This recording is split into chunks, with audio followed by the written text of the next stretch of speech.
नमस्कार, आप देख रहे हैं खबरें अभी तक का खास प्रोग्राम नगर सरकार। मैं हूं आरती देशवाल और सबसे पहले नगर निकाय चुनावों को लेकर महत्वपूर्ण और बड़ी खबर आपको बता रहे हैं। हरियाणा बीजेपी अकेले ये चुनाव लड़ने वाली है, इसका ऐलान हो चुका है। प्रदेश चुनाव समिति की बैठक में ये फैसला लिया गया। प्रदेश अध्यक्ष ओपी धनखड़ की तरफ से जानकारी दी गई। नगर परिषद का चुनाव सिंबल पर लड़ेगी बीजेपी। तो निकाय चुनावों को लेकर कयास ही लगाया जा रहा था कि हो सकता है जेजेपी और बीजेपी मिलकर ये चुनाव लड़ें। अगर हम अभी तक के बयानों पर एक नजर डालें तो जेजेपी के जो बयान सामने आ रखे थे उसमें कहा यह जा रहा था, अगर गठबंधन होता है तो हम गठबंधन का नियम निभाएंगे, धर्म निभाएंगे और गठबंधन में हम लड़ने के लिए तैयार हैं। और अगर गठबंधन नहीं होता तब भी जेजेपी तैयारियां कर रही है। अब कई तरह के सवाल हैं जो इस खबर के बाद उठ रहे हैं। मसलन जब विधानसभा में दोनों पार्टियां गठबंधन में एक साथ सरकार चला रही हैं तो आखिर अब निकाय चुनावों में रास्ते अलग क्यों हो गए? कई तरह के सवाल हैं जो गठबंधन नहीं अकेले चुनाव लड़ने पर बीजेपी और जेजेपी दोनों पर उठ रहे हैं। अब इसके पीछे वजह क्या रखी है उसको लेकर फिलहाल कई तरह के कयास लगाए जा रहे हैं। ओपी धनखड़ ने क्या कुछ कहा है वो आपको सुनवाते हैं। भारतीय जनता पार्टी की प्रदेश चुनाव समिति की बैठक में आज निर्णय किया गया है कि नगर परिषद नगर पालिका चुनाव में भारतीय जनता पार्टी गठबंधन की बजाय अकेले चुनाव लड़ेगी। सभी नगर परिषदों में सिंबल पर चुनाव लड़ा जाएगा, ये सैद्धांतिक फैसला लिया गया है। एक और बड़ी खबर आपको बता दें, निकाय चुनाव से जुड़ी है और अलग से चुनाव लड़ने पर अनिल विज ने बयान दिया है। गृह मंत्री अनिल विज ने कहा कि पार्टी ने सोच विचार कर ये फैसला लिया है, अपने दम पर चुनाव लड़ा जाएगा। अनिल विज ने कहा निकाय चुनाव पर बीजेपी जीत दर्ज करेगी। अनिल विज की तरफ से बयान दिया गया है। तो अब ये साफ हो चुका है कि बीजेपी निकाय चुनाव अकेले लड़ने वाली है, पार्टी सिंबल पर लड़ने वाली है और इसी को लेकर गृह मंत्री अनिल विज की तरफ से भी बयान दिया गया। उन्होंने कहा कि निकाय चुनाव में पार्टी अकेले चुनावी रण में है और निकाय चुनाव में बीजेपी जीत दर्ज करेगी। ये दावा भी अनिल विज ने इस मौके पर किया है।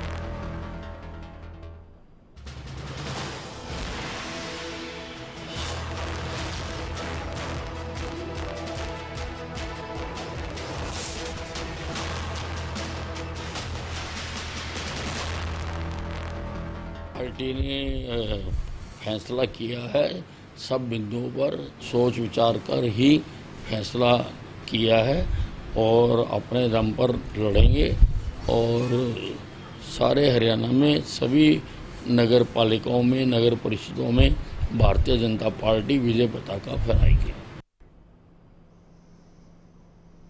तो निकाय चुनाव में अब बीजेपी अकेली चुनावी रण में है। पहले माना जा रहा था जेजेपी के साथ गठबंधन में चुनावी रण में होगी, लेकिन अब ये साफ हो गया है कि बीजेपी अकेले चुनाव लड़ रही है। तो वहीं बीजेपी की 2 दिन तक महत्वपूर्ण बैठकें हिसार में हुई हैं। हिसार से खबरें अभी तक के संवाददाता कुलदीप हमारे साथ लाइव जुड़ चुके हैं। कुलदीप सिंह का रुख करते हैं। कुलदीप, लगातार हिसार में बैठकों का एक दौर देखा गया और उसके बाद पार्टी की तरफ से बड़ा फैसला, बड़ा ऐलान ये हुआ है कि अकेले चुनावी रण में उतर रखे हैं। क्या कुछ वजहें अकेले चुनाव लड़ने के पीछे नजर आती हैं?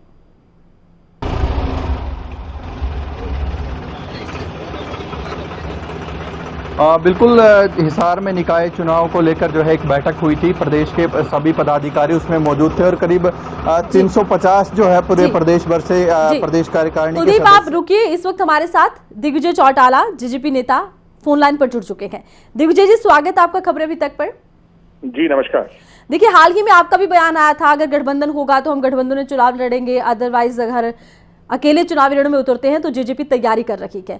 लेकिन गठबंधन तो है दोनों पार्टियों का, अब अकेले बीजेपी चुनावी रण में उतर रखी है, वजह क्या नजर आती है? निकाय चुनाव है, ये उनका पार्टी का फैसला है। हमारी पार्टी ने फैसला किया था कि बीजेपी अगर साथ लड़ना चाहेगी तो साथ लड़ेंगे और अगर अकेले फ्रेंडली तौर पर दोनों के बीच में अगर कंपटीशन होगा तो जो है दोनों अलग अलग चुनाव लड़ेंगे। जी, जिनसे गठबंधन है उन्हीं से कंपटीशन, जेजेपी कितनी तैयार है इसके लिए? निश्चित तौर पर हम अपनी पार्टी की तरफ से सभी की सभी 46-47 जहां जहां चुनाव हो रहे हैं इनमें अपने पर्यवेक्षक लगा चुके हैं, इनके अंदर ऑब्जर्वर लगा चुके हैं। सारी रिपोर्ट पार्टी को सबमिटेड है। अच्छे कैंडिडेट उनके नाम पार्टी को भेजे जा चुके हैं। नाम फाइनलाइज होंगे और पार्टी जो है अपने कैंडिडेट्स उतारेगी।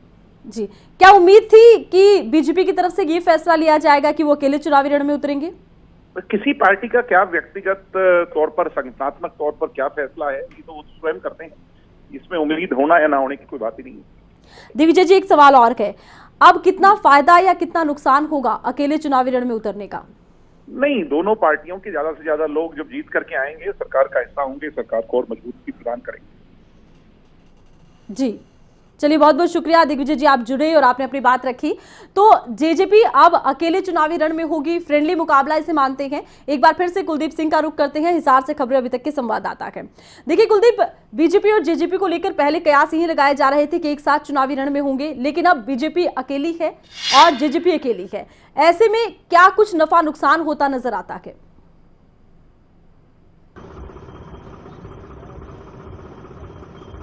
जी बिल्कुल, देखिए इस तरह की जो है मंशा बीजेपी की यूं कहें तो पहले से ही थी, क्योंकि लगातार बीजेपी के बड़े नेता जो है बयान दे रहे थे कि चुनाव समिति की बैठक होगी, प्रदेश कार्यकारिणी की बैठक होगी, उसमें चर्चा की जाएगी। कहीं ना कहीं ये सीधे तौर पर दिख रहा था कि उनकी जो है बिल्कुल मन में है कि शायद अकेले चुनाव लड़ा जाए। लेकिन जैसा कि कहा जा रहा है, बीजेपी नेताओं से ये सवाल भी किया गया था कि आपने क्या पहले ही ठान ली थी, तो जवाब इस तरह का मिलता है कि बीजेपी एक लोकतांत्रिक पार्टी है और जो पार्टी के सभी कार्यकर्ता हैं उनसे सलाह मशवरा करके ही जो है पार्टी की चुनाव समिति ने फैसला लिया है। हालांकि जेजेपी की तरफ से लगातार कहा जा रहा था कि गठबंधन सरकार है और एक साथ चुनाव लड़ेंगे। हालांकि जेजेपी के लिए अब ये बड़ी समस्या है, क्योंकि जिस तरीके से पहले से वो तैयारियां कर रहे थे, एक सत्ता के पक्ष की बीजेपी के पार्टी के साथ वो चुनाव लड़ने की तैयारियां कर रहे थे। हालांकि अब ऐसे भी चेहरे होंगे जो उन्हें मैदान में उतारने होंगे, जहां बीजेपी और जेजेपी दोनों जहां सत्ता में एक साथ खड़े हैं और चुनावी मैदान में जब वो आमने सामने लड़ते नजर आएंगे तो कहीं ना कहीं चुनाव बिल्कुल दिलचस्प होगा। बिल्कुल, सरकार में दोनों में गठबंधन है, लेकिन जब बारी शहरी सरकार की आई, निकाय चुनाव की आई, तो दोनों अलग अलग हैं। ऐसे में क्या ये भी कह सकते हैं कि बड़ी चुनौती होगी अपने अपने उम्मीदवारों को तलाशना भी, क्योंकि पहले ये उम्मीद नहीं थी कि तमाम जो निकाय चुनाव हैं उसमें जेजेपी को अलग से अपने उम्मीदवार उतारने होंगे, पहले तो गठबंधन की आस थी।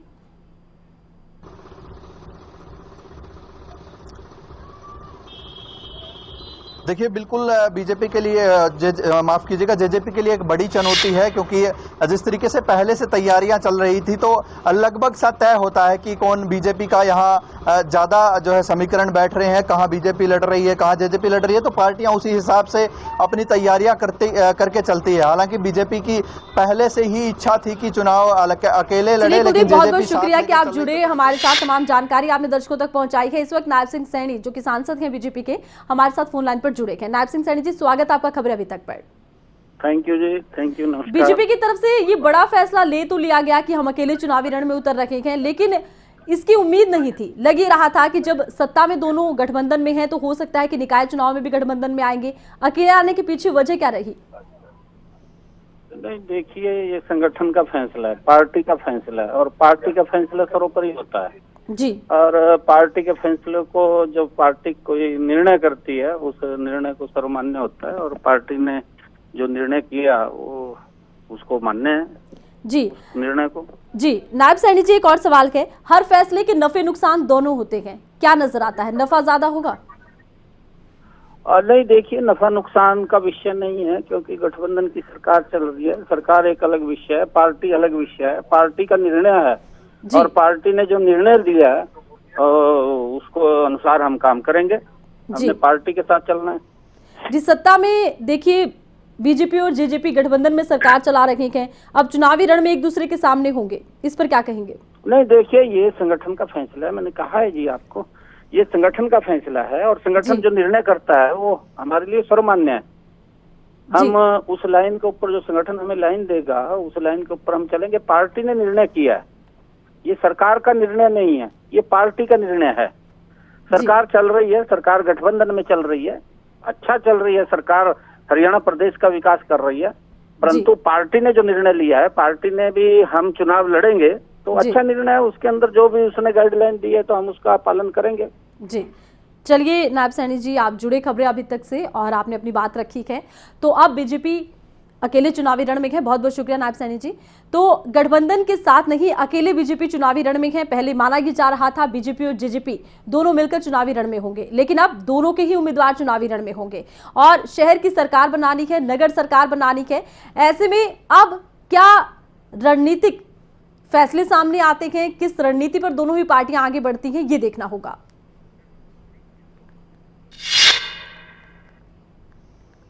एक और बड़ी खबर, निकाय चुनाव अलग लड़ने पर सांसद अरविंद शर्मा ने भी बयान दिया। उन्होंने कहा कि अलग चुनाव लड़ना है और पार्टी का ये फैसला है जिसका वो स्वागत कर रहे हैं। निकाय चुनाव में हमारी तैयारी पूरी है, अरविंद शर्मा की तरफ से ये भी दावा किया गया। उन्होंने कहा कि पूरी उम्मीद है कि पार्टी का जो प्रदर्शन है वो बहुत अच्छा होगा, पार्टी जीतेगी।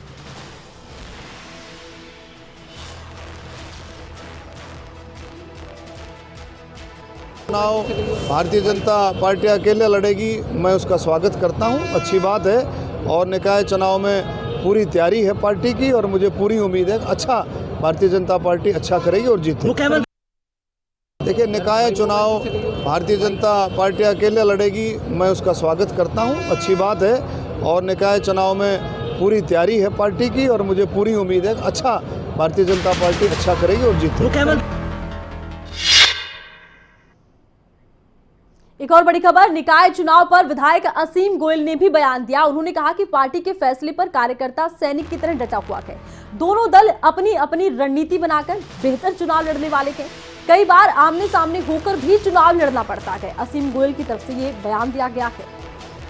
तो असीम गोयल ने कहा कि पार्टी की तरफ से ये फैसला लिया गया है। पार्टी के तमाम कार्यकर्ता एक सैनिक की तरह खड़े होंगे इस फैसले को लेकर। क्या कुछ असीम गोयल की तरफ से कहा गया है, आप भी सुनिए। देखिए, पार्टी हाईकमान का जो फैसला होता है, हम तो मोर्चे पे खड़े हुए सिपाही हैं। पार्टी हाईकमान जो भी फैसला करता है, हम उसी अनुसार अपनी लड़ाई को आगे बढ़ाते हैं। क्या गठबंधन में दरार तो किसी? देखिए, निश्चित रूप से गठबंधन जिस तरह सरकार पहले की भांति सेवा कर रही है, कई बार ये जैसा हाईकमान ने तय किया है, गठबंधन जब हुआ था देखिए तब भी, और जो अब इन चुनावों में गठबंधन नहीं हुआ तब भी दोनों दल अपनी अपनी तरीके से रणनीति बना के चुनाव को लड़ेंगे। और कई बार परिस्थितियां ऐसी होती हैं जहां आपको आमने सामने भी और साथ रह के भी जनता की सेवा के लिए काम करना पड़ता है। तो निकाय चुनाव को लेकर तमाम दल तैयार हैं और हमारे जो रिपोर्टर हैं वो भी तैयार हैं आप तक ग्राउंड रिपोर्ट पहुंचाने के लिए। ग्राउंड पर क्या स्थिति बन रही है, आम जनता क्या सोच रही है नगर निकाय चुनाव को लेकर, तो रेवाड़ी, सोनीपत और चरखी दादरी से हमारे संवाददाता अलग अलग रिपोर्ट के माध्यम से आपको बताएंगे कि आखिर निकाय चुनाव को लेकर किस तरह की सियासी हलचल देखने को मिल रही है और आम जनता के मन को भी टटोला जाएगा। तो सबसे पहले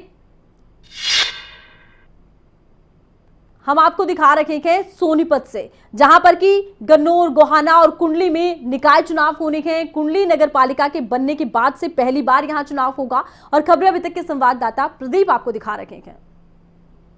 जी बिल्कुल, सोनीपत की अगर बात कर ली जाए तो सोनीपत के गन्नौर, गोहाना और सबसे बड़ी बात कुंडली में नगर निकाय चुनाव होने जा रहे हैं। और जिस तरह से बात कर ली जाए, शहर की सरकार बनने जा रही है। और सबसे बड़ी बात अगर गोहाना की बात कर ली जाए तो गोहाना में इससे पहले बीजेपी के वहाँ से जो चेयरमैन थे, और गन्नौर की बात कर ली जाए तो गन्नौर में कांग्रेस के चेयरमैन थे। लेकिन सबसे अहम भूमिका कुंडली की रह जाती है। कुंडली पहली बार नगर पालिका बनी है और जिस तरह से पहली बार नगर पालिका बनाई गई है तो पहली बार ही चुनाव होने जा रहे हैं। और जिसके साथ कुंडली के रहने वाले हमारे साथ निवासी, उनसे बात कर लेते हैं। जी, कुंडली पहली बार नगर पालिका बनाई गई है, चुनाव भी हैं, क्या कहेंगे? चुनाव लेट हैं, समय पर हैं और मुद्दे क्या हैं?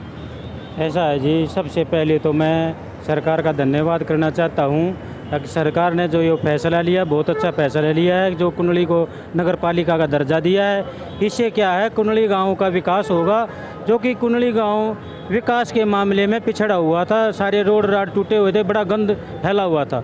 तो इससे जो नगर पालिका का चुनाव है, इसमें जो सरकार होगी वह अपनी खुद की सरकार होगी, कुंडली गांव की सरकार होगी, अपने क्षेत्र का विकास करेंगे। और मुख्यमंत्री से जो कि ये सब रोड टूटे पड़े हैं, सारी अर्थव्यवस्था वो हो रही है, तो इससे अपना विकास कराने में मुख्यमंत्री से यहाँ का जो चेयरमैन बनेगा वो अच्छा इसका भला कर सकेगा कुंडली गांव का। क्या अहम मुद्दे हैं जी कुंडली नगर पालिका के अब की बार, क्या अहम मुद्दे रहने वाले हैं जी? सफाई के ज़्यादा मुद्दे हैं भाई साहब, रोड़ा के हैं, सफाई के हैं, हर गांव में गंदगी फैली हुई है, भ्रष्टाचार के ज़्यादा है, यहाँ से प्रशासन भी ज़्यादा वो दिक्कत कर रहा है, ये ज़्यादा मुद्दे। क्या दिक्कत आ रही थी? जैसे भाई घर गांव में, किसी भी गांव में चला जाए, गंदगी है, ना तो पानी की निकासी है, गंदे पानी की निकासी है, ना नहर की निकासी, नहर भी साफ नहीं है, खेती के पानी के लिए भी परेशान हो रहे हैं ज़्यादा से ज़्यादा। हर गांव में ये पशुओं के लिए जोड़ नहीं है, किसी भी गांव में तकरीबन गांव में जोड़ भी नहीं है पशुओं के लिए, गंदगी ज़्यादा है। इसके अलावा आपको पता खरखोदा और गोहाना में भी होने वाले हैं, वहाँ पर क्या देखते हैं? उसके लिए अलग बात, वहाँ की भी अच्छी बात होगी। वहाँ से पहले भी वहाँ उस हल्के में जोड़ वगैरह पशुओं के लिए है। अब हमारे इस कुंडली में जोड़ बहुत कम है पशुओं के लिए, बहुत सबसे ज़्यादा पशुओं की परेशानी है, जिससे ये हरियाणा है, दूध दही का खाना है। पशु ही नहीं रहेंगे तो दूध कहाँ से आएगा?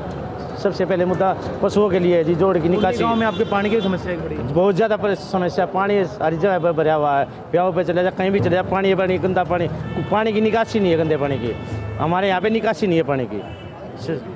तो कहीं ना कहीं जो गांव जो ग्रामीण है नगर पालिका कुंडली के, उनका ये कहना है कि गोहाना और गन्नौर में तो पहले विकास हुआ है, लेकिन कुंडली एक पिछड़ा हुआ इलाका था और वहाँ के जो नागरिक हैं उन्हें आस है कि जो चेयरमैन बनेगा उनके जो स्थानीय मुद्दे हैं उन पर ही काम करेगा। सोनीपत से नितिन अंतिल, खबरें अभी तक।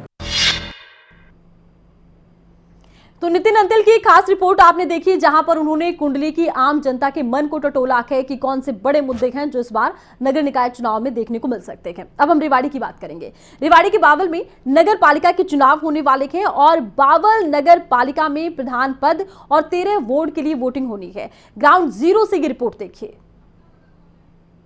हरियाणा में चुनाव आयोग द्वारा चुनाव की घोषणा के बाद चुनावी सरगर्मियां तेज हो गई है। चुनावी अधिसूचना के मुताबिक 19 जून को नगर निकाय चुनाव होने हैं और 22 जून को परिणाम घोषित होंगे। इसके तहत 18 नगर परिषद और 28 नगर पालिकाओं के चुनाव किए जाने हैं। रेवाड़ी जिले में भी 3 नगर पालिका है, जिनमें रेवाड़ी नगर परिषद, धारवेड़ा नगर पालिका और बावल नगर पालिका है। रेवाड़ी नगर परिषद और धारवेड़ा नगर पालिका के चुनाव पिछले वर्ष हो चुके हैं और इस बार बावल नगर पालिका के चुनाव होने हैं। चुनाव को लेकर 10 से अधिक उम्मीदवार चुनावी मैदान में हैं। चेयरमैन पद इस बार ईवीएम मशीन से डायरेक्ट चुना जाएगा। जनता अपने मनपसंद प्रत्याशी को चुनेगी। चुनाव को लेकर राजनीतिक सरगर्मियां भी तेज हो गई है। चुनावी उम्मीदवार अभी से ही डोर टू डोर प्रचार अभियान शुरू करें। हालांकि अभी जेजेपी और बीजेपी टिकट को लेकर संशय है। टिकट बंटवारा जब तक प्रत्याशी को नहीं हो जाता तब तक प्रत्याशी भी खुलकर मैदान में नहीं आ रहे हैं। बावल में समस्याओं की बात करें तो काफ़ी समस्याएं लोगों द्वारा बताई जा रही है और कुछ पर है जो है काम भी किया गया है। यहाँ से विधायक भी है डॉक्टर बनवारी लाल, जो सरकार में मंत्री भी है। उन्होंने हालांकि बावल शहर में काफ़ी अच्छा काम किया है, लेकिन लोगों की माने तो 13 वार्ड बावल शहर में है और 11,000 के करीब यहाँ पर वोटर्स है, शहरी वोटर्स है। लेकिन अभी तक जो है ज़्यादातर जो है बीजेपी के खिलाफ ही रहे हैं। और बावल की खास बात यह है कि ये हमेशा यहाँ पर विपक्ष का विधायक रहा है। इस बार 2 योजना से यहाँ भाजपा का विधायक है और सरकार में मंत्री भी है। हालांकि शहर में कुछ काम हुए, लेकिन अभी भी काफ़ी वार्डों में जो है काम नहीं हो पाए। उस बारे में हम पार्षदों से और जो भावी चेयरमैन है, प्रत्याशी जो चुनाव लड़ने जा रहे हैं, उनसे विस्तार से चर्चा करेंगे। फिलहाल चुनाव की घोषणा हो चुकी है और राजनीतिक दलों और प्रत्याशियों में सरगर्मियाँ तेज हो गई है और वे अपने गुणा भाग जोड़ तोड़ में लग गए हैं। मेरे सहयोगी कैमरामैन जितेंद्र शर्मा के साथ खबरें अभी तक के लिए रेवाड़ी से राजेश शर्मा। नगर परिषद चुनाव के लिए दादरी शहर में 21 वार्ड हैं और इनमें अनुसूचित वर्ग के लिए 11, 12 और 14 नंबर वार्ड आरक्षित हैं। 12 नंबर वार्ड एससी महिला के लिए होगा। सामान्य श्रेणी में वार्ड नंबर 2, 3, 7 के अलावा 16, 18 और 21 को महिलाओं के लिए आरक्षित किया गया है। चेयरमैन पद सामान्य श्रेणी के लिए आरक्षित है और शहर में 45 मतदान केंद्र होंगे। करीब 42,000 मतदाता इस चुनाव में अपने मताधिकार का इस्तेमाल करेंगे। हरियाणा में निकाय चुनाव का बिगुल बज चुका है। 19 जून को हरियाणा में छोटी सरकार के लिए चुनाव मतदान होना है। निकाय चुनाव के लिए कैसा प्रत्याशी हो, किस तरह का चेयरमैन हो, आज हमारे साथ चरखी दादरी के कुछ लोग हैं, यहाँ पे हैं, उनसे हम चर्चा करेंगे। फिलहाल हमारे साथ कुछ युवा, हम उनसे पूछते हैं कि अगर चरखी दादरी की बात की जाए तो क्या मुद्दे होने चाहिए, कैसा चेयरमैन है? सर, सबसे पहले नमस्कार। और सबसे पहले मैं ये कहना चाहूँगा, जो भी अपना चेयरमैन पद का चुनाव के लिए जो भी चुनावी बिगुल बजा है, सबसे जो भी चेयरमैन हाल फिलहाल हो उसको बधाई देने चाहेंगे। और सबसे पहले जो भी चेयरमैन हो, सबसे ज़्यादा जो शहर की समस्याएं हैं, मेन समस्याएं हैं, पानी से रिलेटेड है या जो भी जल भराव समस्या है या किसी प्रकार का जो भी पब्लिक से रिलेटेड जो भी चोरी है उसको दूर किया जाए और पब्लिक के बीच में रह के जो भी काम करे, हम उस प्रत्याशी को सबसे पहले वही चाहेंगे कि जो भी चेयरमैन है इसी के रिगार्डिंग। आप क्या कहना चाहेंगे किस तरह? सबसे पहले तो मैं कहना चाहूँगा, शहर में सीवर व्यवस्था का सबसे बुरा हाल है। सबसे बुरा हाल पूरे हरियाणा में मेरे ख्याल से चरखी दादरी में है, और जो भी प्रत्याशी है उसको भी वो खुद भुगत भोगे इस चीज़ के। मेरे ख्याल से सबसे पहले सीवर व्यवस्था का काम करना चाहिए। तो आप क्या कहेंगे कि किस जैसा प्रत्याशी होना चाहिए, किस तरह का? जी, प्रत्याशी ऐसा होना चाहिए जो मतलब पूरे समाज को साथ लेके चले, और जितने भी हमारे शहर के अंदर जो कूड़ा है, करकट है, बिजली की समस्या है, सीवर की समस्या है, वो सारी समस्याएं एकजुट होकर और भाईचारे की भावना से होकर आगे बढ़ चढ़कर भाग ले और सभी को एक समान रूप से देखे, ऐसे प्रत्याशी हमारे इस जिला चरखी दादरी में होना चाहिए। देखिए, हालांकि यहाँ चरखी दादरी की अगर बात करें तो भाजपा, जजपा, आम आदमी पार्टी, कांग्रेस और कई अन्य भी जो हैं पार्टियों के यहाँ पर कुछ मैदान में आए हैं। इसके अलावा कुछ निर्दलीय भी प्रत्याशी हैं। और किस तरह के ये प्रत्याशी होने चाहिए, कौन सी पार्टी अच्छी हो, या फिर कैसा ये सोचते हैं कि छोटी सरकार कैसी हो? देखिए, छोटी सरकार का मतलब नहीं है, मैं इतना जानता हूँ, चेयरमैन का मतलब होता है चेयरपर्सन। उसको बारीकी का पता होना चाहिए, उसको आम आदमी की ज़मीनी हकीकत पता होना चाहिए। उसको एक मीटिंग लेनी चाहिए सबके साथ में, जो जुड़ा हुआ है सबके साथ में, कि क्या प्रॉब्लम्स हैं, उसको कैसे सिक्योर किया जाए। जब तक अवेयरनेस नहीं होगी, जो उसको नॉलेज ही नहीं होगी, तो वो काम नहीं करवा सकता। वो बंदा जिसको नॉलेज है, जिसको अच्छी तरह से ज्ञान है, जो उन होल्डर्स को जो वो काम करवा सकते हैं उनको यूज़ कर सकता है, मैं चाहता हूँ कि वही चेयरपर्सन हो। और उसके बाद में पार्टी, रही पार्टी कोई भी हो, चाहे सेंटर हो चाहे कुछ भी हो, लेकिन हमारी पार्टी वो है जो यहाँ मेरे इस चरखी दादरी में है। तो जय हिंद और जय भारत कुछ भी बोलो, हम तो जय चरखी दादरी पहले बोलेंगे। और मैं चाहता हूँ जय चरखी दादरी तब होगा जब ये सुबह गाड़ी आती है, चरखी दादरी का नाम बचाना है, फलाना दिखड़ा करना है, हमें भी बदलना पड़ेगा। लेकिन हम कब बदलेंगे? जब हमारी मीटिंग्स हो, चेयरपर्सन पूरे ग्राउंड में बजाय पॉलिटिकल एजेंडा के हम सबको इकट्ठा करे और ये बोले जो जेन्युइन चीज़ें सबकी हैं उसको इकट्ठा किया जाए नॉलेज के, और बाकायदा कागज़ के ऊपर उसको उतारा जाए, चाहे वो नॉलेज वाला है कि नहीं है, उसको नॉलेज होनी चाहिए। वो कहे भी इसको ऐसे हो सकता है, आप नॉलेज वाले लेके आओ, सीवर की प्रॉब्लम है, सीवर वाले नॉलेज वाले लेके आओ, इसको ऐसे करना चाहिए, दैट्स इट। जो पैसा है उसको यूज़ करो। और भ्रष्टाचार की बात और काम होने ना होने की बातें ये है नहीं है, काम होगा नहीं होगा किसने क्या, वो दादरी में आने के बाद भी ये कहें कि Dadri is Paris, that's it. सबसे पहले तो मैं ये कहना चाहता हूँ, जो सरकार ने जो चेयरमैन का और पार्षदों का चुनाव एक साथ करवाया, सबसे बड़ी अच्छी बात है सरकार की। और जहाँ पहले चेयरमैन पार्षदों को पैसे दे के सीधे चेयरमैन बनेंगे, तो चरखी दादरी की अगर बात करें, चेयरमैन के काफ़ी यहाँ चुनाव मैदान में हैं, तो हम ये चाहते हैं कि निष्पक्ष, निडर और ऐसा चेयरमैन हमें मिले जो सरकार द्वारा पैसों का सदुपयोग करे, न कि दुरुपयोग करे। देखिए, हमारे साथ चरखी दादरी के कुछ युवा थे जिनका ये स्पष्ट रूप से कहना है कि कैसा इनका प्रत्याशी हो, कैसी छोटी सरकार हो। इससे तो ये स्पष्ट है कि यहाँ के लोग किसी पार्टी विशेष की बजाय यहाँ पर लोगों का ये कहना है कि जो काम करे सिर्फ वही चेयरमैन हो। फिलहाल अब ये देखना ये होगा कि चरखी दादरी में छोटी सरकार कौन सी पार्टी बनाती है, कैसा लोग ये चाहते हैं। चरखी दादरी से मेरे सहयोगी अशोक कुमार के साथ प्रदीप साहू, खबरें अभी तक।